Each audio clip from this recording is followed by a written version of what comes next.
안녕하세요. 저는 지방에서 공무원으로 일하고 있는 30대 여성입니다. 지금은 어찌어찌해서 공무원이 되었지만 사실 몇 년 전까지만 해도 저는 어린이집 보육교사였어요. 큰 어린이집은 아니었지만 좋은 원장님, 동료 선생님과 함께 사랑스러운 아이들을 보며 행복하게 일하고 있었답니다. 어린이집에 근무하며 너무 좋았지만 출생률이 감소해서인지 새로 입소하는 아이들이 눈에 띄게 줄었어요. 처음에는 정원을 다 채우고도 대기가 있었지만 점점 아이들이 줄더니 정원이 미달하기 시작했고 결국 운영을 할 수 없을 정도로 어려워져 어쩔 수 없이 폐원하게 되었습니다. 그 뒤 저는 새로운 직장을 찾아야만 했어요. 큰 어린이집으로 취업하여 보육교사로 일해볼까 했지만 주변의 어린이집이 하나둘씩 문을 닫는 모습을 보니 보육교사로서 일을 오래 할 수 없겠다는 생각이 들었습니다. 저는 결혼하고 출산하고도 계속 제 일을 하고 싶었거든요. 그래서 무슨 일을 할까 고민을 하던 끝에 사회복지직 공무원이 되기로 했습니다. 이전에 사회복지사 자격증을 취득해서 응시 자격이 되었고 사회복지직 공무원이 일반 공무원보다 경쟁률이 낮았거든요.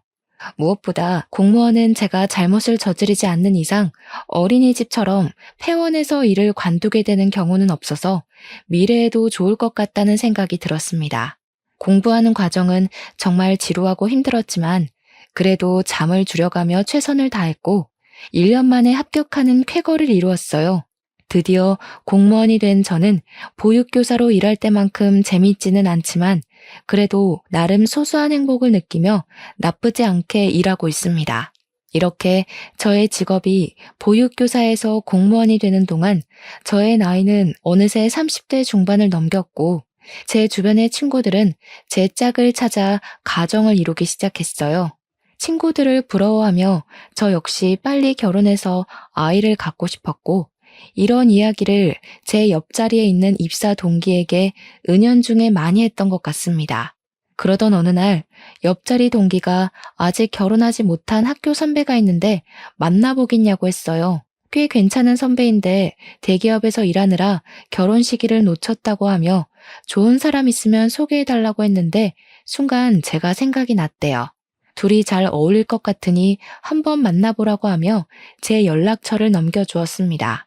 그날 저녁 퇴근길에 모르는 번호로 전화가 와서 받아보니 입사 동기의 학교 선배였어요. 그분의 이름은 김재민이었고 나이는 저보다 2살 많았습니다. 처음으로 하는 통화가 정말 어색할 것 같았지만 생각보다 대화가 잘 통했고 그렇게 계속 연락을 주고받다가 그 주 주말에 처음으로 만나게 되었어요. 재민 씨는 솔직히 제 이상형은 아니었지만 그래도 같이 밥 먹고 대화를 나누다 보니 점점 사람이 좋아 보였습니다.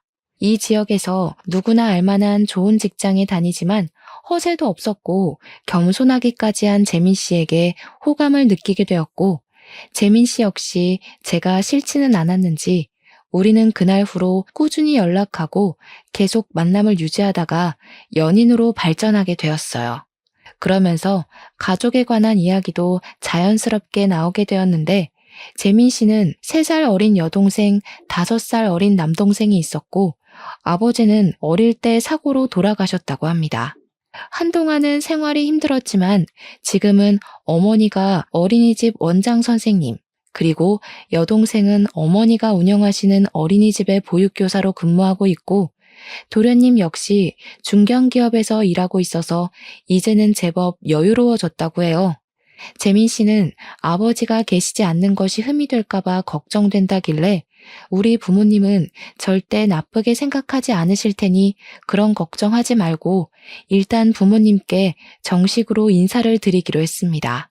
우리 부모님은 원래 저의 선택을 믿어주시고 존중해주시는 분이라 제가 좋다고 하니 딸의 눈을 믿겠다며 재민 씨와의 결혼을 반기셨어요.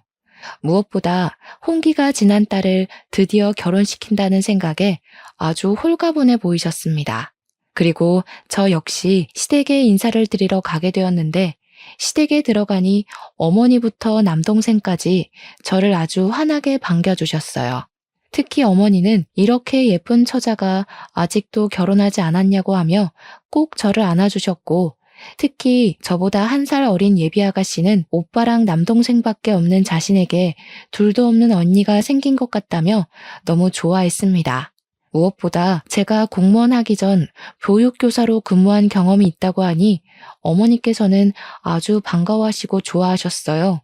그 뒤로 우리의 결혼 준비에는 가속도가 붙었고, 그 후 6개월 만에 결혼식을 올리고 정식으로 부부가 되었답니다. 남편은 결혼 후에도 저에게 여전히 잘해주었습니다. 주변 친구들의 말을 들어보면 신혼 때 피 터지게 싸운다고 하던데, 저와 남편은 신혼 때부터 지금까지 한 번도 큰 소리를 내며 싸워본 적이 없었어요.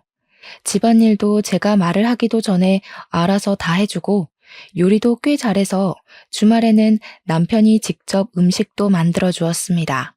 게다가 시어머니도 시댁에서 저에게 설거지조차 시키신 적이 없고, 주방에는 얼씬도 못하게 하셨어요. 혹시라도 주방 일을 부탁해야 할 일이 생기면 제가 아닌 남편이나 아가씨 또는 도련님을 시키셨고, 김장도 저에게 알리지 않고 시어머니 친구분들을 불러서 함께 하셨습니다. 저희 시댁은 차례나 제사도 없어서 명절 때는 거의 외식을 하거나 배달 음식을 시켜 먹었어요. 남편보다 3살 어린 아가씨 역시 저를 친언니처럼 따랐고, 우리는 종종 둘이서만 만나 맛집 탐방도 하고 같이 술도 마시곤 했습니다. 제가 친구들에게 이런 이야기를 하면 세상에 그런 남편과 시댁이 어딨냐며 아주 많이 부러워했고, 저 역시 항상 저를 배려해 주시는 시어머니와 저를 최우선으로 생각하는 남편에게 너무 고마웠어요. 그러던 어느 날 항상 과묵하고 말이 없던 도련님이 결혼하고 싶은 사람이 생겼다며 부모님께 보여드리기 전에 저와 남편에게 먼저 보여주고 싶다고 했습니다. 저는 사실 항상 말이 없는 도련님을 보며 여자를 만날 수 있겠나 싶었는데, 결혼하고 싶다고 하니 괜히 제가 다 자랑스럽고 기쁘더라고요. 그런데 도련님과 결혼할 사람, 즉 나의 예비 동서가 부모님은 어릴 적 돌아가시고 오빠가 하나 있긴 했는데, 그 오빠 역시 얼마 전 병으로 세상을 떠났다고 합니다. 그래서 가족이 없으니 말조심을 해달라고 부탁했어요. 드디어 만나기로 한 당일 우리가 먼저 레스토랑에 도착하고 이어서 도련님과 결혼할 사람이 도착했습니다. 예비 동서는 저를 보자마자 아주 반갑게 인사를 했어요. 솔직히 부모님이나 형제 자매가 없어서 어두울 줄 알았지만 제 걱정과는 다르게 정말 밝고 구김살 하나 없이 명랑했습니다.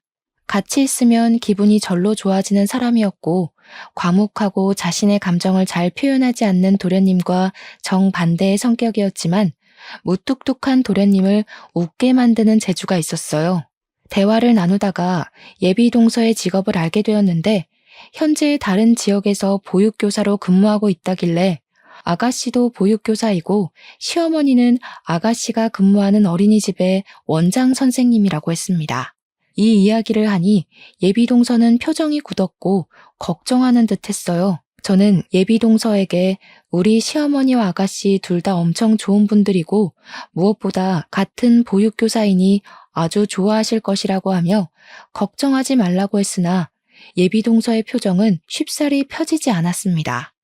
저도 결혼 전에 시댁과 시누이에 대한 걱정이 컸던 터라 예비 동서가 걱정하는 마음이 이해가 갔고, 이런 예비 동서를 보니 뭔가 동지가 생긴 듯한 기분이 들었어요.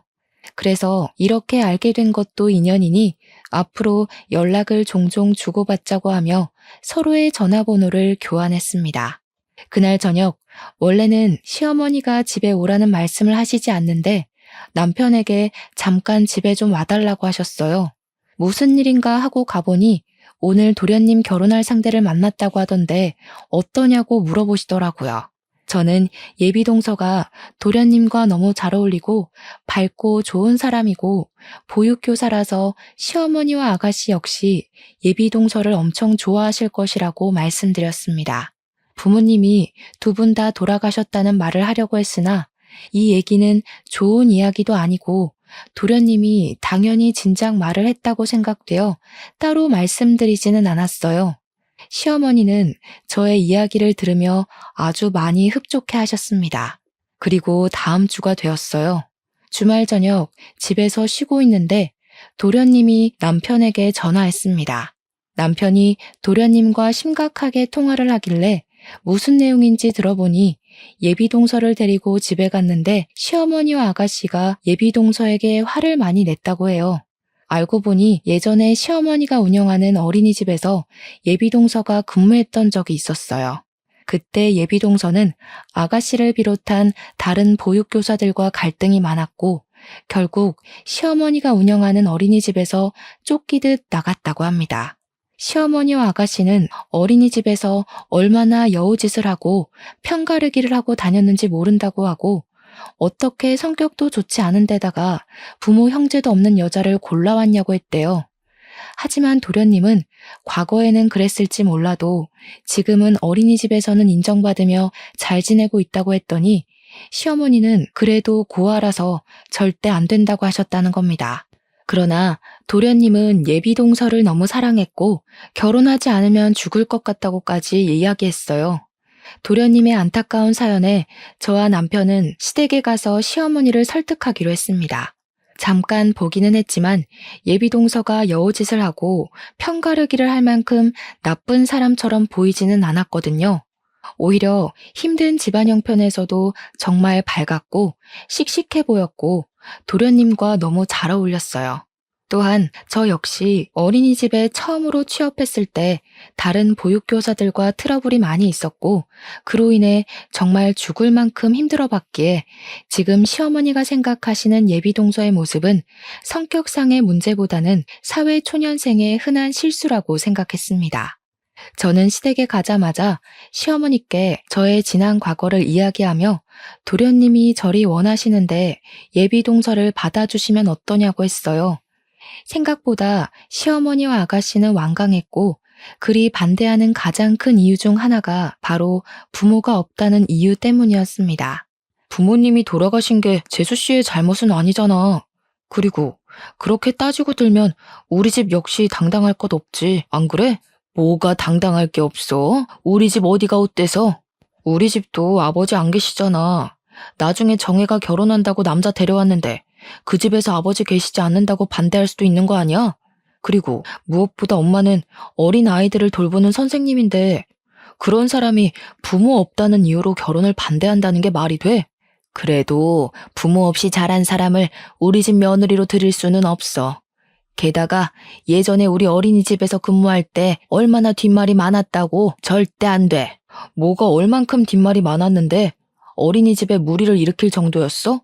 그 정도는 아니었잖아. 그리고 그때는 그렇다 쳐도 지금은 아니잖아. 솔직히 그렇게 과거 하나하나 따지면 정의 죄도 만만치 않아.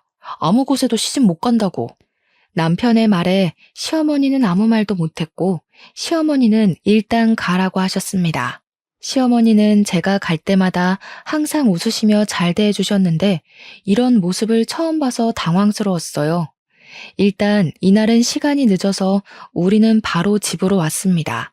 2주일 정도 후 시어머니한테 전화가 왔는데 울고 계셨어요. 무슨 일이냐고 했더니 도련님이 밥도 잘 못 먹고 잠도 잘 못 자더니 결국 쓰러져서 응급실에 왔다고 합니다. 저와 남편은 깜짝 놀라 바로 병원으로 달려갔어요.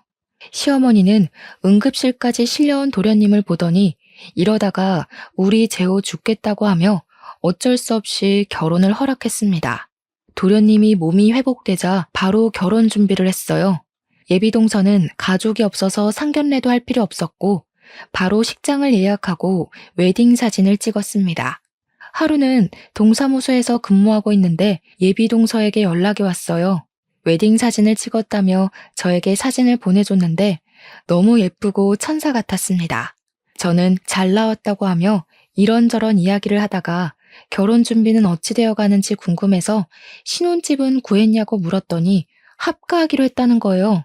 제가 시어머니 모시고 사는 게 쉬운 일이 아니고 어린이집 출근도 해야 하는데 힘들지 않겠냐고 했습니다. 그랬더니 예비동서는 어린이집은 거리가 멀어서 관뒀고 보육교사로 오래 일하면서 어머니들을 많이 상대해봐서 이제 어른들 상대하는 건 그리 어렵지 않다고 했어요. 왜 잘 다니던 어린이집을 관뒀냐고 하니 어머니께서 집에서 살림하기를 바라시기도 했고 예비 동서도 어머니 곁에서 어머니의 인정을 받고 싶어서 스스로 정한 일이라고 했습니다.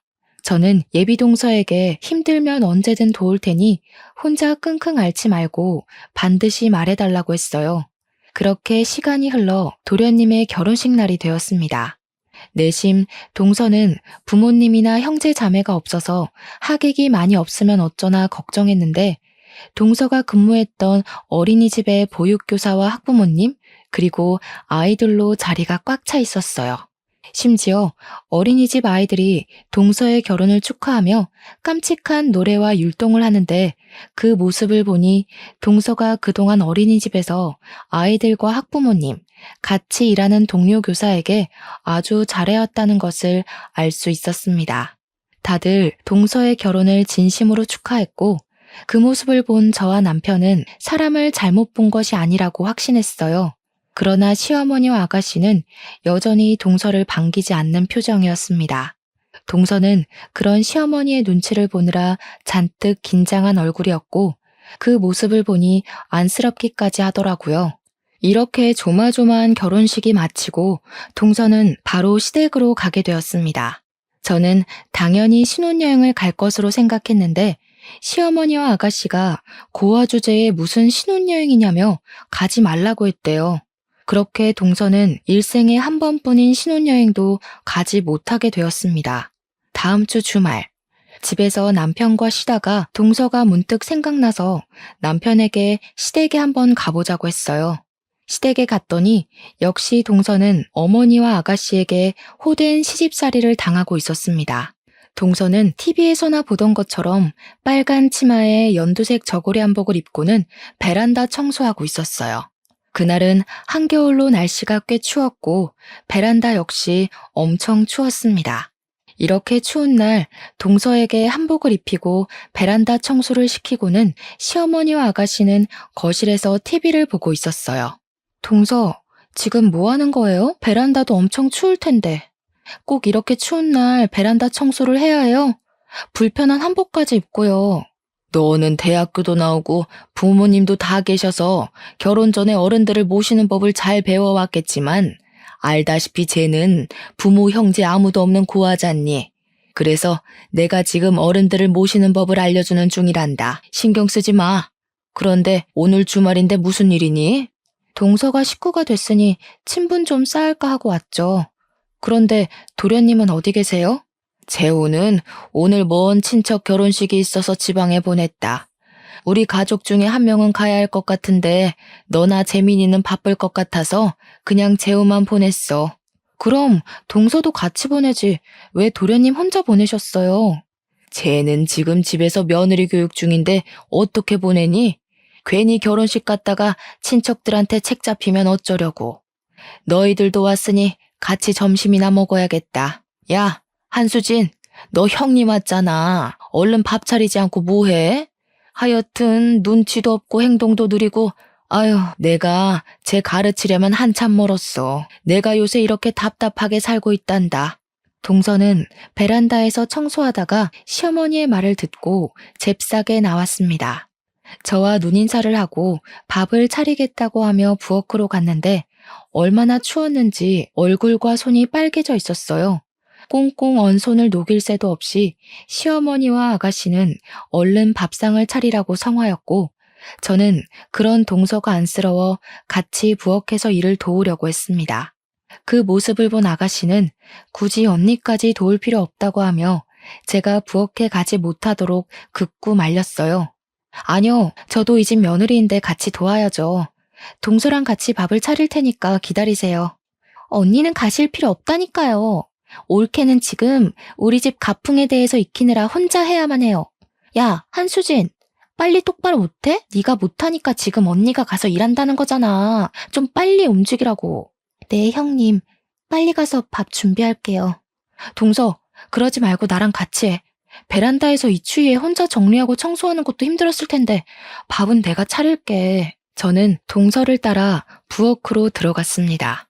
동서는 혼자 불편한 한복을 입고 식사를 준비하느라 바빴고 저는 동서를 도와 밥상을 차렸어요.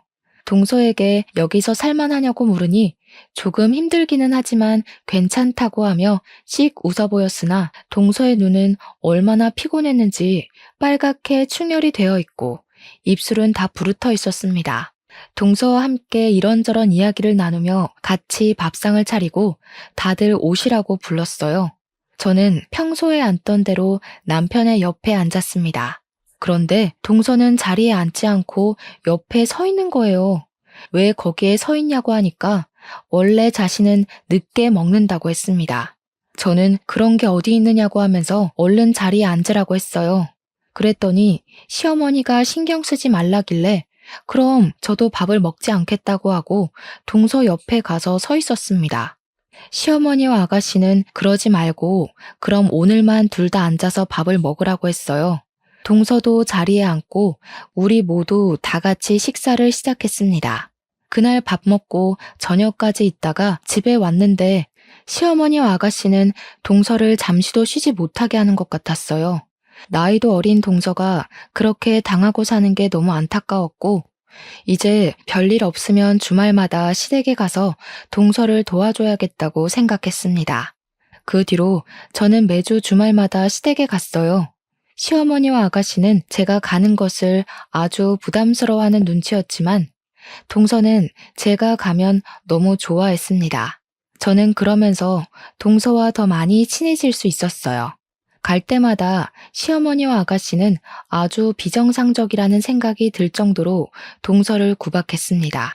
시어머니도 시어머니였지만 아가씨는 동서를 못 잡아먹어서 암달난 사람처럼 동서를 혼냈어요. 그래도 동서는 인상 한번 찌푸리지 않았고 저는 그런 동서가 참 대단하다고 생각했습니다. 도련님은 그때마다 동서의 편을 들어주기는 했지만 그러면 그럴수록 동서는 더 곤란해져 보였어요. 그러다가 설날이 일주일 앞으로 다가왔습니다. 원래 우리 시댁은 차례도 없고 제사도 없었어요. 그런데 시어머니가 이번에 며느리가 둘이나 생겼으니 갑자기 차례를 지내겠다고 했습니다. 그러면서 저에게 명절 연휴 첫째 날에 시어머니와 아가씨가 1박 2일로 호텔에 가서 쉴까 하는데 같이 가겠느냐고 했어요. 호텔이요? 명절날 차례 지내려면 음식 장만도 해야 하는데 어떻게 호텔에 가요? 언니는 참, 한수진 있잖아요. 우리 집 가정부 한수진. 쟤 혼자 장만하면 되지. 뭔 걱정이에요? 굳이 우리까지 해야 해요? 우리는 제가 음식 다 차리면 그때 떡이나 먹으면 그만이에요. 글쎄요, 저는 그건 좀 아닌 것 같아서. 그냥 가족끼리 오붓하게 다녀오세요. 저와 동서는 며느리니까 집에서 음식 장만하고 있을게요. 희주도 같이 가지 그래. 못하러 부모도 없는 고아인 쟤를 그리 챙기고 감싸고 도니 너는? 아유, 우리 첫째 며느리는 진짜 심성도 좋아요. 저는 괜찮아요. 그냥 집에서 같이 음식 장만할 테니 아가씨와 둘이 호텔에 다녀오세요. 명절에 차례를 지낸다고 해놓고서는 며느리에게 모든 일을 다 시킬 생각하는 시어머니와 아가씨의 심보에 정말 기가 막혔습니다. 그리고 명절 연휴 첫째 날 남편은 갑자기 회사에 문제가 생겨 출근해야만 했기에 어쩔 수 없이 저 혼자 시댁에 갔어요. 시댁에 가니 도련님도 당직이라 회사에 출근했고 동서 혼자 장을 다 보고 음식을 장만하고 있었습니다. 동서는 저를 보더니 같이 호텔에 가시지 왜 왔냐고 했어요. 제가 첫 명절인데 동서와 같이 있고 싶어서 왔다고 하니 너무 고맙다고 눈물까지 글썽였습니다. 저는 동서와 함께 전을 부치고 나물과 각종 음식을 하며 이야기를 나눴어요. 그러다가 동서가 자신이 살아온 이야기를 했습니다. 동서에게는 어릴 적 아버지가 술병을 들고 매일 소리 지른 기억밖에 없대요. 어머니는 그런 아버지에게 매일같이 맞고 눈이 멍든 채로 식당에 나가서 홀서빙에 설거지 등의 온갖 굳은 일을 다 하셨습니다. 그렇게 집안의 생계는 하나도 책임지지 않고 술만 드시며 돌아다니시던 아버지가 어느 날부터인가 갑자기 집에 오시지 않았는데 나중에 알고 보니 술 드시고 다니시다가 차에 치이셔서 돌아가셨다고 합니다. 아버지가 돌아가시고 나서 한 달 뒤 어머니께서는 이제야 좀 안 맞고 사나 했는데 갑자기 음식을 거의 드시지 못하시고 구토만 하시길래 병원에 가보니 위암 말기였대요. 당시 어머니는 수술할 형편도 되지 않았고 수술해도 완치 가능성이 희박하다고 하여 그냥 진통제만 먹으며 하루하루를 버티셨습니다. 그리고 얼마 뒤에 어머니도 돌아가셨어요. 그때 동서는 고작 초등학교 6학년이었습니다. 동서의 부모님이 다 돌아가시고 동서에게 남은 가족은 이제 오빠밖에 없었어요. 당시 고등학교 3학년이었던 오빠는 다니던 고등학교를 자퇴하고 공사판을 돌아다니며 돈을 모았습니다. 돈을 준다는 곳이 불법적인 곳만 아니면 어디든 다녔고, 그렇게 동서의 오빠는 동서의 학비와 생활비를 벌었어요. 그런데 동서가 고등학생 2학년 때 소위 일진이라고 불리는 아이들과 친구가 되었고, 그 친구들과 어울리며 동서는 클럽과 술집을 다니기 시작했습니다. 그때 클럽에서 만난 사람이 바로 아가씨였다고 해요. 당시 아가씨는 21살로 흔히들 말하는 클럽 죽순이었고, 동서는 아가씨를 만날 때마다 시비를 걸어서 클럽을 갈 때마다 싸웠다고 합니다.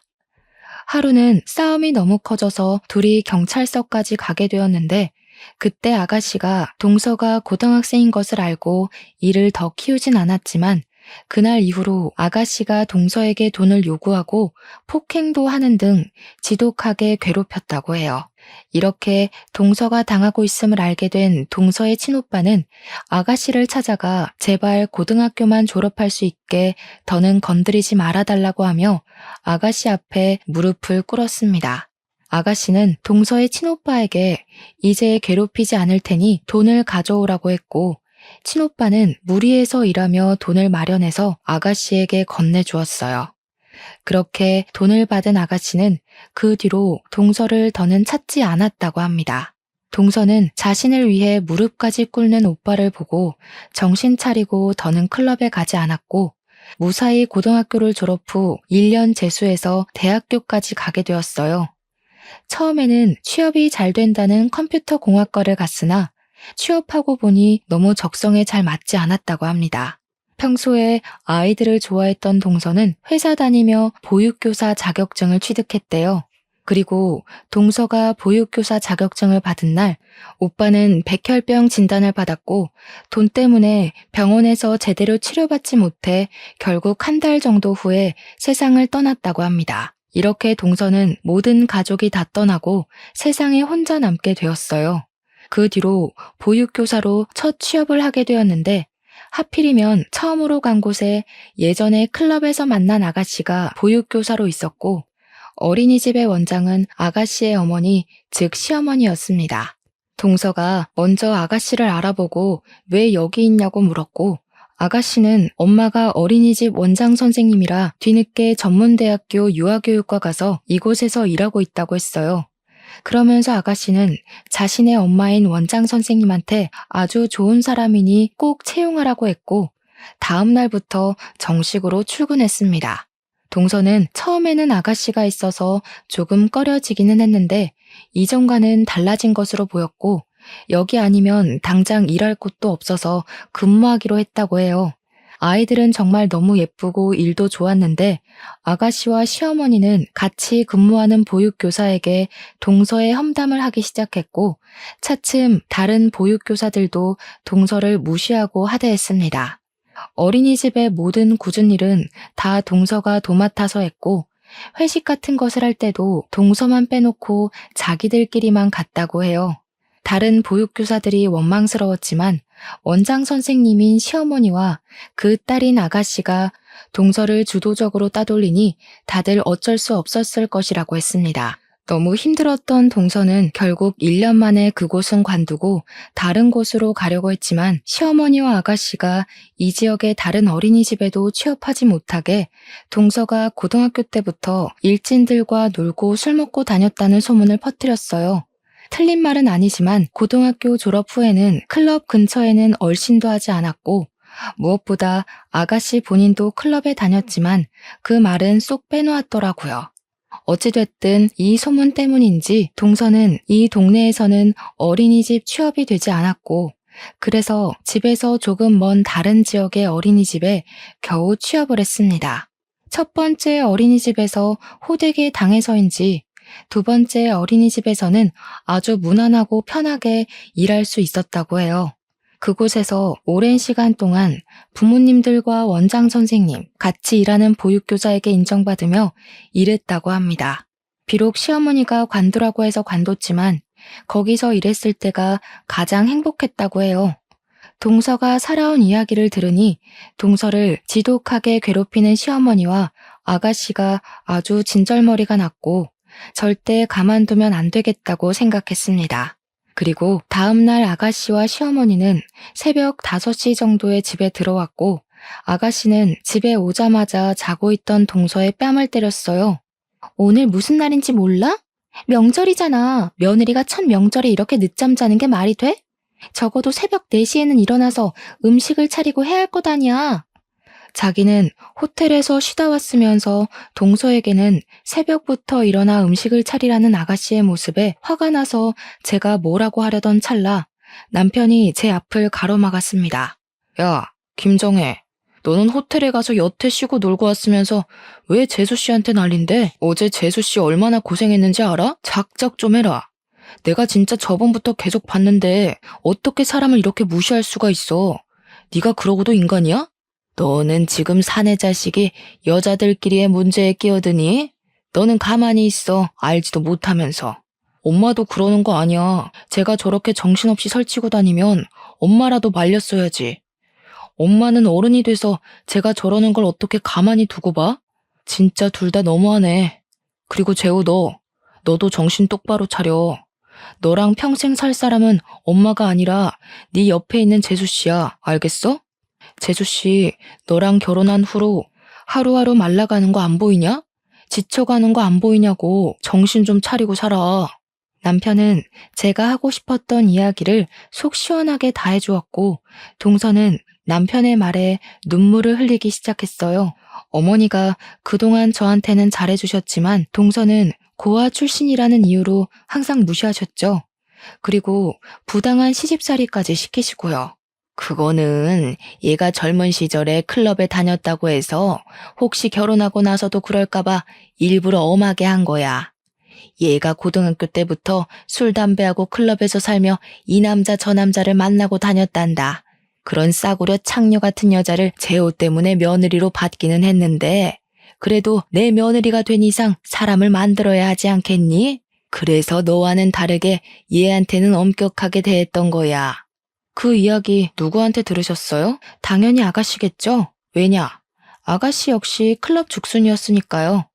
그럼 어머니 딸부터 단속시키세요. 괜히 남의 집 귀한 딸 단속시킨다는 이유로 고생시키지 말고요. 그리고 이번 명절 저와 동서는 이런 부당한 대우 받으며 이 집에서 못 지내겠어요. 음식은 다 준비했으니 어머니와 아가씨 그리고 두 아드님이 같이 하면 되겠네요.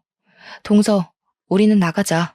뭐? 그럼 오늘 삼시세끼에 차례상은 누가 차리라고? 저는 이씨, 동서는 한씨인데 왜 우리가 김씨 조상의 차례상을 차립니까? 저희는 김씨 조상의 얼굴도 모르는걸요. 김씨 가문인 아가씨와 남편 도련님이 정성껏 차리시면 되겠네요. 우리는 어제 너무 힘들게 음식해서 좀 쉬어야겠어요. 그럼 수고하세요.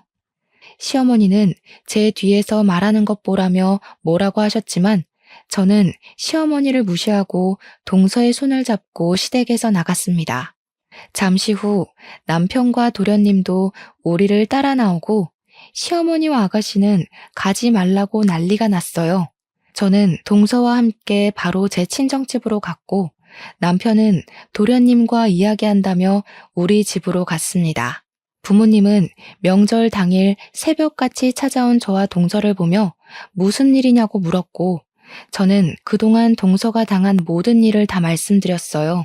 엄마는 시어머니가 그런 사람인지 몰랐다고 하시며 동서에게 이제 명절날마다 여기가 친정이라 생각하고 같이 오라고 하셨습니다. 이렇게 저와 동서는 친정에서 하룻밤 자고 다음날 우리 집으로 향했어요. 집에 가보니 우리 집에 도련님과 동서의 짐이 있었습니다. 이게 무슨 짐이냐고 했더니 도련님이 분가하기로 했다면서 집 구할 때까지만 같이 살자고 했어요. 우리가 사는 집은 방 3칸짜리였고 마침 방 하나는 비어 있어서 그 방을 내어주며 당분간 저와 남편 그리고 도련님과 동서가 함께 지내기로 했습니다. 그렇게 산 지 6개월 정도 지났어요. 사실 도련님과 동서는 빨리 나가려고 했으나 도련님의 회사와 우리 집이 가깝기도 했고 넷이 같이 있는 시간이 너무 좋아서 나가려는 것을 붙잡았습니다. 6개월이라는 짧지는 않은 시간 동안 우리 넷은 조금 불편하기는 해도 싸우거나 감정이 상할 일은 없었어요. 그러던 어느 날 시어머니에게 연락이 왔습니다. 이번에 아가씨가 결혼할 남자를 데리고 와서 상견례를 할 테니 그때 다 나오라고 하며 상견례 장소와 시간을 알려주었어요. 우리는 굳이 가고 싶지 않았지만 그래도 아가씨가 결혼한다고 하니 어떤 사람과 하는지 궁금해서 상견례장에 가겠다고 했습니다. 아가씨의 상견례 날이 되었어요. 음식점 이름만 들어서 몰랐는데 막상 가보니 꽤 비싸고 좋은 한정식 집이었습니다. 예약된 곳으로 들어가 보니 아가씨와 결혼할 남자 측 가족들이 이미 와 있었는데 아가씨의 시아버지 되실 분이 바로 저의 직장 상사였어요. 이분은 우리 동사무소에서 부자 집안으로 소문나 있고 인성도 꽤 좋으신 분이었습니다. 아가씨의 예비 시아버지는 저를 보더니 우리 이렇게 사돈이 되느냐며 아주 많이 반가워했고 아가씨의 상견례는 화기애애하게 시작되었어요. 한창 이야기를 주고받다가 아가씨의 예비 시아버지가 저에게 아가씨는 집에서 어떠냐고 물어보셨습니다. 아가씨요? 집에서 저한테 아주 잘 대해주세요. 인성도 좋고 말도 재밌게 잘하고 아주 좋은 사람이에요. 그런데 제 동서한테는 참 까칠하더라고요. 왜 그런가 하고 봤더니 동서가 부모님이 계시지 않고 젊었을 때 클럽에 다녔다는 이유로 그리 구박을 해대더라고요. 저는 다행히 부모님 2분 다 살아계시지만 제가 동서처럼 아버지가 계시지 않거나 2분 다 안 계셨다면 아마 저도 같은 취급 당했겠죠? 그리고 아가씨 역시 20대 때 열심히 클럽에 다니셨던데 아가씨는 젊을 때 클럽에 다녀도 되지만 우리 동서는 클럽에 다니면 안 됐었나 봐요. 아, 지금 상견례를 하고 있는데 아가씨가 클럽 다니며 이 남자 저 남자 만났던 이야기는 하면 안 되는 거였나? 젊을 때야 뭐 다 그러죠. 다 이해하시죠? 아, 그리고 우리 아가씨는 정말 어른 공경을 잘해요. 저번 설 때는 동서가 새벽 5시에 잠자고 있었다고 아가씨가 동서의 뺨을 때리더라고요. 며느리가 첫 명절에 늦잠 잤다면서요. 저도 사실 그때 정신없이 자고 있었는데 잠이 확 깨더라고요. 아마 아가씨 결혼하면 시댁에 엄청 잘할 겁니다. 며느리 노릇 톡톡히 할 거예요. 우리 희주 지금 무슨 소리를 하는 거니? 우리 정혜가 뭘 어쨌다고 말이야. 사돈 다 장난인 거 아시죠? 우리 딸은 클럽에 다녀본 적이 없어요. 얼마나 얌전하게만 살아왔는데요. 걱정 하나도 하지 마세요. 제가 우리 정혜를 얼마나 곱게 키웠는데요. 시어머니는 저의 폭탄 발언에 뒤늦게 뒷수습을 하려고 했지만 이미 아가씨의 예비 시부모님들은 표정이 굳어 있었고 상견례장 분위기는 얼음판처럼 싸해졌습니다. 바로 상견례는 마무리되었고 아가씨의 예비 남편 가족들이 나가자마자 시어머니와 아가씨는 제 머리채를 붙잡았어요. 너 미쳤냐? 그래도 공무원이라고 오냐오냐 해줬더니만 이게 아주 하늘 끝까지 기어오르려고 하네. 이게 지금 얼마짜리 판인데 네가 끼어들어? 이러다가 우리 정혜 결혼 못하면 어찌할 거야? 저 집이 어떤 집인 줄이나 알아? 언니는 그냥 조용히 입이나 닥치고 있을 것이지. 왜 눈치 없이 주둥이를 나불거려서 내 앞길을 막아요? 진짜 제정신 아니네. 한수진 전현이랑 어울리더니 이제 정신줄 나버렸어요? 시어머니와 아가씨는 나가자마자 저를 죽일 듯한 눈빛으로 저에게 욕설을 퍼부었습니다. 그때 나갔던 아가씨의 예비 남편과 예비 시부모님이 다시 들어왔어요. 아가씨의 예비 시어머니가 핸드폰을 테이블에 두고 가서 찾으러 온 것이었습니다.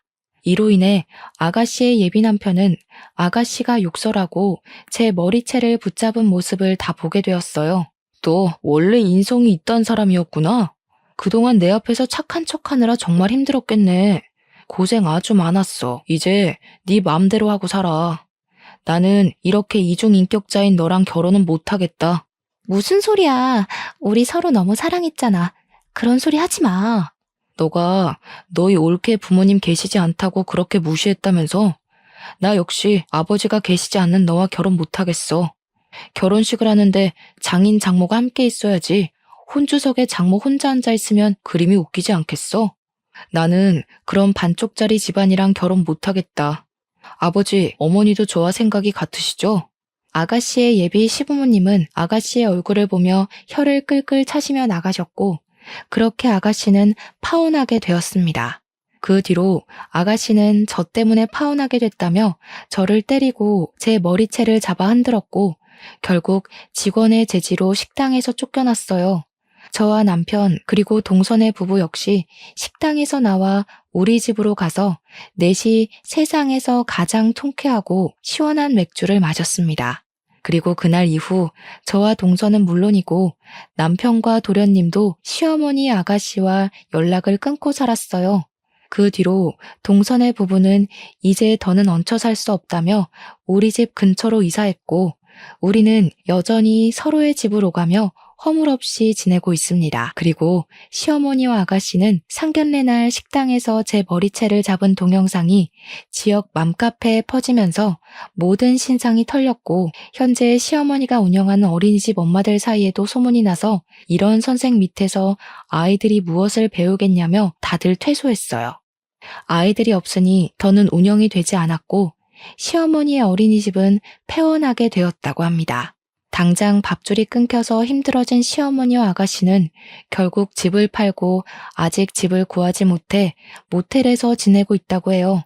그리고 동서는 다시 보육교사로 취업해서 동서가 사랑하는 아이들을 보며 아주 행복하게 일하고 있어요. 물론 다른 보육교사들과 언니 동생하며 아주 잘 지내고 있답니다. 지금까지 힘들게 살았지만 주변 사람들에게 싹싹하고 밝게 지내는 동서를 통해 저는 많은 것들을 보고 배워요. 저보다 나이는 어리지만 배울 것이 많아 인생 선배 같은 동서를 만나서 너무 요새는 행복하답니다. 이제는 동서가 지난 아픈 과거는 다 잊어버리고 자신의 꿈 펼치며 행복하게 살았으면 좋겠네요. 저의 이야기는 여기까지입니다. 지금까지 들어주셔서 감사합니다. 모두 편안한 하루 되세요.